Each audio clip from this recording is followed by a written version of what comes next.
Hi guys, James from DBG here, and yeah, welcome to another unboxing. This is going to be a double unboxing.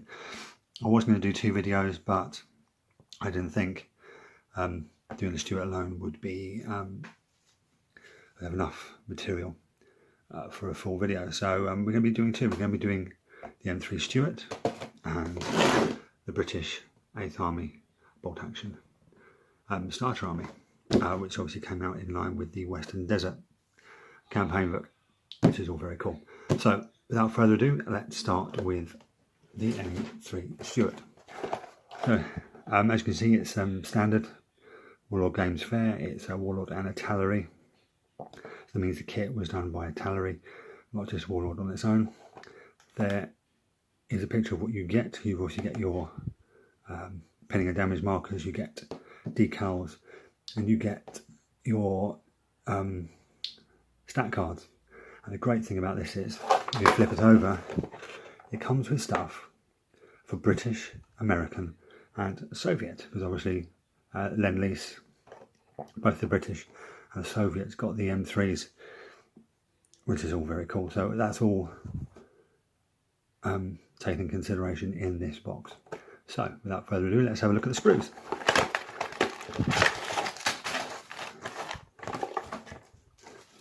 Right, so sprues are in the bag, which is very cool. That's very Rubicon Games. That means if anything falls out, it's going to be kept in the bag.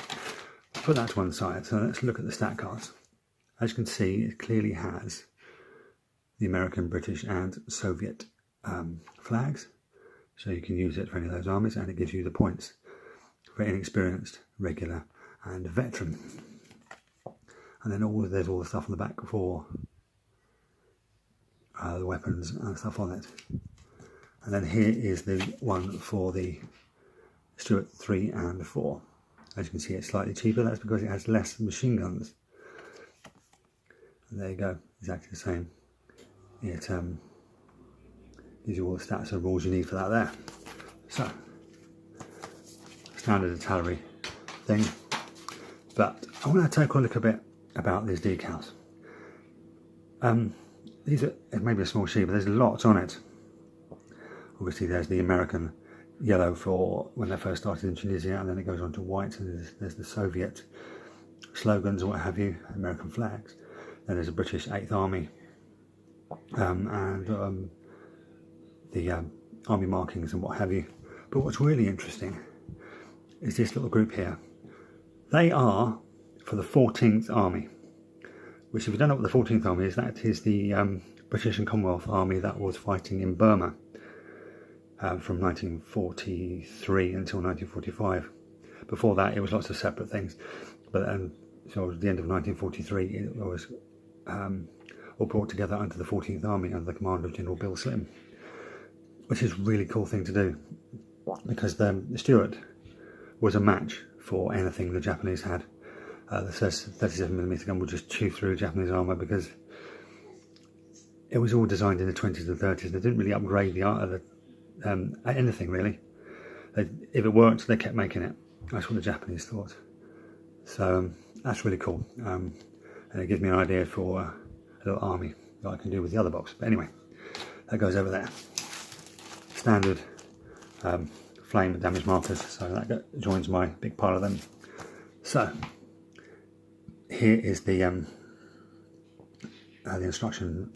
So you've got colour for all of them. So there's the Soviet one, famous one for the 8th Army, American Tunisia, American with the whole flamethrower, and then there's the British one for the 14th Army. As you can see, it's in jungle green. And as you can see, everything is well laid out. It is standard artillery fair, and there's lots of things here and here to tell you to drill or cover up things for particular variants that you may want to use, which is very cool.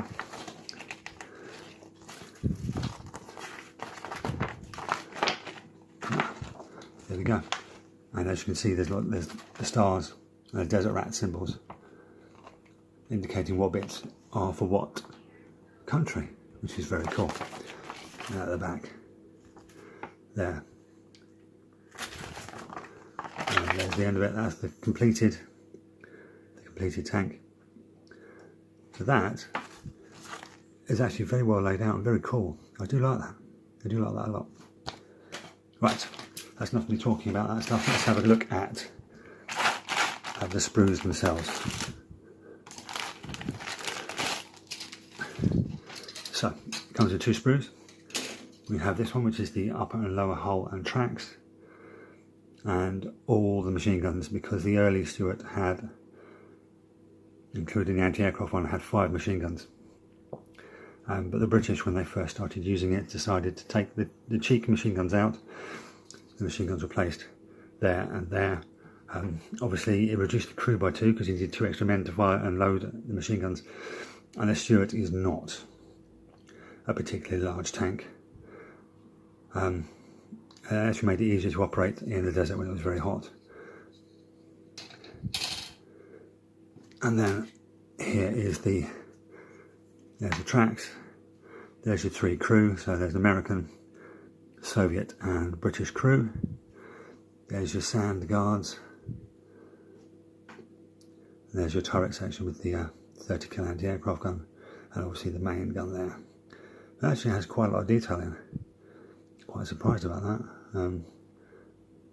Even with the hatches open, you won't see it because the way the hatches work. But there you go.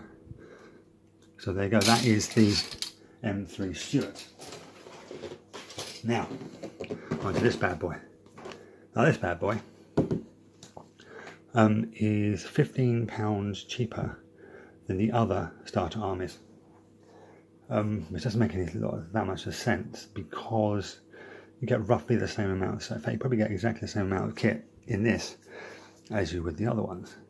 Obviously, the Africa Corps one of this is obviously the same price. It retails at £75.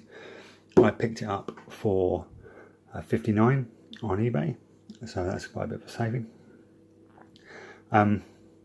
And as I said, this is a really nice box. There's lots of stuff in it.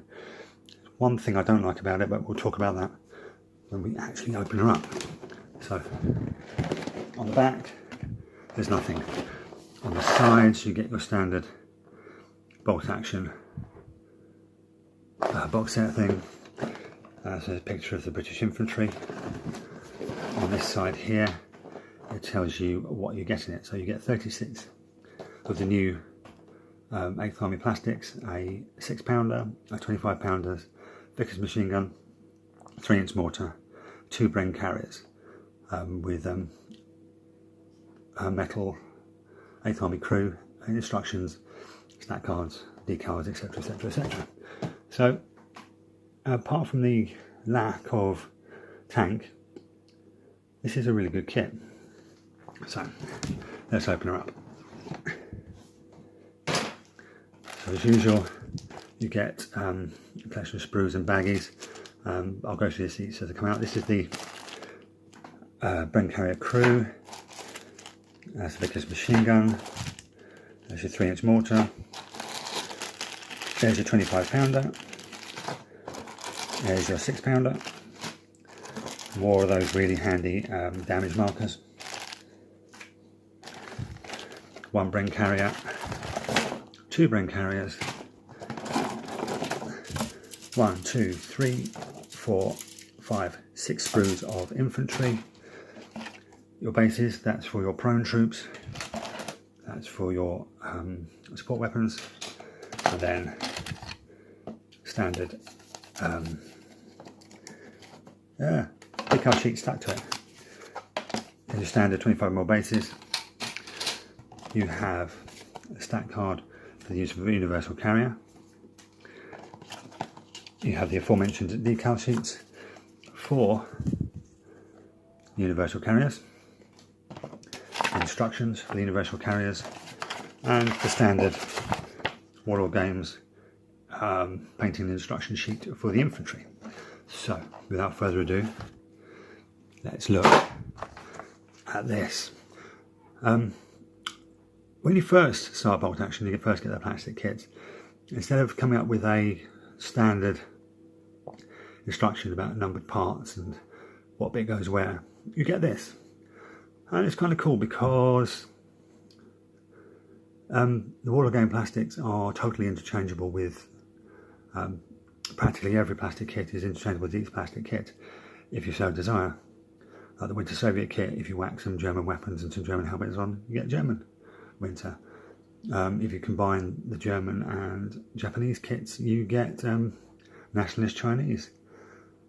Yeah, it's all very cool. It's all so it's understandable that this, when you first open it, can be a little bit daunting because obviously there's no numbers on the sprues and the numbers are all here. Then on this side gives you some examples of finished miniatures. Now, as you can see, there's lots of different variants of heads, so you can do pretty much any Commonwealth force you want. There's Scottish bonnets, Sikh turbans, Muslim turbans, a captain's cap, and then variations of British and other Commonwealth, because other Commonwealth forces use British kit. So they can be Canadians, Australians, New Zealanders, South Africans. Pretty much all the Commonwealth forces, as well as British forces, can be modelled from this, from the Western Desert bit, which is really cool. So, let's look at this sprue. Now, as you can see, you get 6 men. They do still have a prone man, which I'm not happy about. I don't particularly like prone men, but since you get the pill bases, it's not a problem. As you can see, there's pretty much every option you could want. There's mortar bomb cases, boys anti-tank rifle, entrenching tools. There's bayoneted Lee Enfields. In fact, all the Lee Enfields have a bayonet on. There's the Bren, both shoulder and firing from the hip. And this is a bit what I was talking about. So look at all the different types of heads. You've got 6 tin hats, 6 bonnets, 6 Muslims, and 6 Sikhs. And there is the officer's hat. So this gives you so much options, which is very cool. And obviously in each sprue there's 2, is it 2? Yes, there's 2 SMGs in each sprue, so you can do, if you wanted to, a Middle East commando unit, which is very cool. You've probably seen these ones before, but I'll go through them anyway. These are the Bren carriers. You've got 2 of them in place of one of these and a tank. Personally, I think putting the M3 Stuart in this would have been a better idea, but hey, I'm not Warlord Games, so I don't know. So here's the standard Bren carrier, and you get the 2 different. That's the Mark 1, and that is the later Mark 2. And the good thing about this is you can fit the boys anti-tank rifle in there, because a lot of these, especially the recce units, were armed with boys anti-tank rifles as well as Brens. There's the other sprue.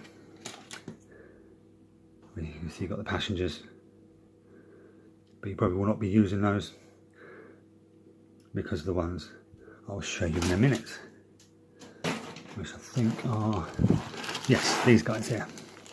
These are the carrier people. As you can see, you get a sprue of tin hats to represent the ones in the carrier, and then in the back here, got these guys, they'll sit in the back. And these guys also sit in the back, so you probably do need the driver miniature. That's what those heads are for.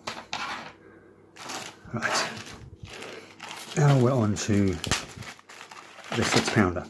Now this, as far as Warlord Games goes, is actually not a bad build. A lot of their artillery is very fiddly, far too many parts.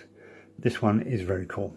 You literally have to stick 2 parts from there onto the gun, stick the 2 wheels onto the axle, put that onto the axle, slip it over the front, do the trails, and you're done.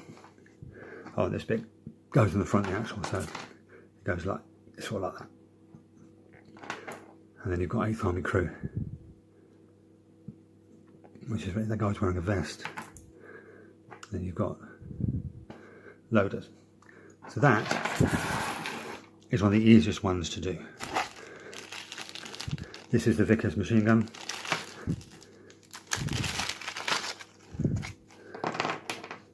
It's standard. I've done these before for many British armies.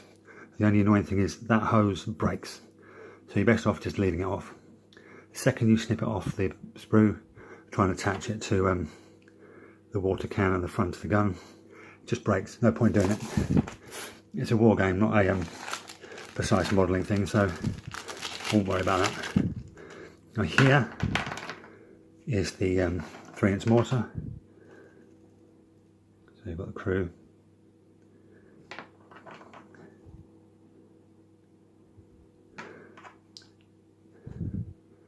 It's all very cool. Focus thick. And the most annoying thing about all Warlord games, medium mortars, is they're two-part. If Artisan Designs can do, and First Corps can do a one-piece mortar, why the hell can't Warlord games? They are really annoying to put together. Then we have a 25-pounder. Now hopefully they've reduced the amount of stuff you have to put on. They have, which is very cool. So anything you have to put on, you've got the sight there, which I believe sticks onto the gun shield. Then you've got the axle, which obviously sticks underneath there like that. The 2 wheels, and then the turntable. Obviously you slide the gun in there. And you've got three crew.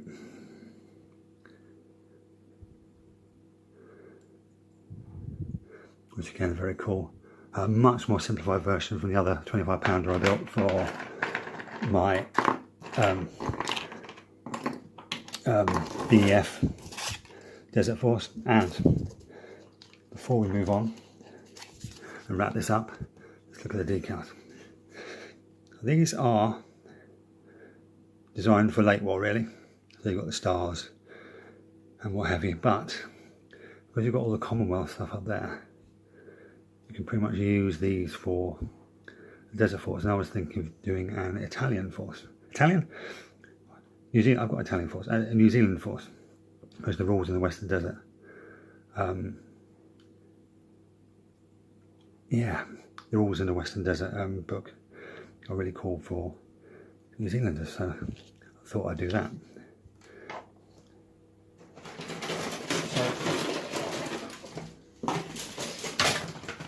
There you go, guys. That is the British 8th Army bolt action starter set. Oh, sorry, starter army in all its glory. I'm going to combine the two. Have the M3 Stuart in there, and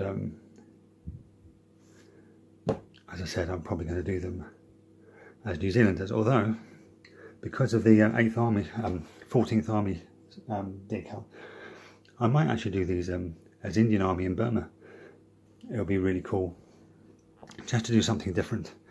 The only problem with that is by the time 14th Army came around, no one was wearing shorts in Burma anymore because of the terrain and everything. People were getting too many injuries from the particularly corrosive and violent environment, insects, plants, other such things, jungle saws, loads of stuff that could, and wearing shorts exacerbated that because it was more flesh for stuff like insects and leeches or irritant plants to rub up against your legs.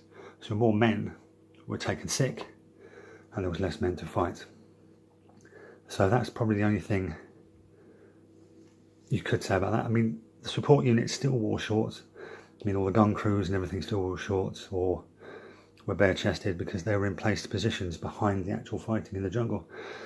So you could argue that point, but we'll wait and see.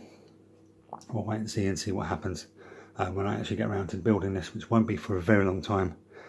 I'm probably looking at March next year, the way things are going, before I even contemplate putting glue to plastic or super glue to metal when it comes to these guys. But it's nice to have, and if I get a little bit of spare time, then I will start whacking this lot together. So, as usual guys, check out our affiliates, which is Goblin Gaming and White Shark Gaming. Links in the description. If you use the links, you'll get some cool stuff, and so will we. Check us out on Facebook and Instagram and Twitter. Links will be in the description. And as usual, thank you for watching guys, and I'll catch you later.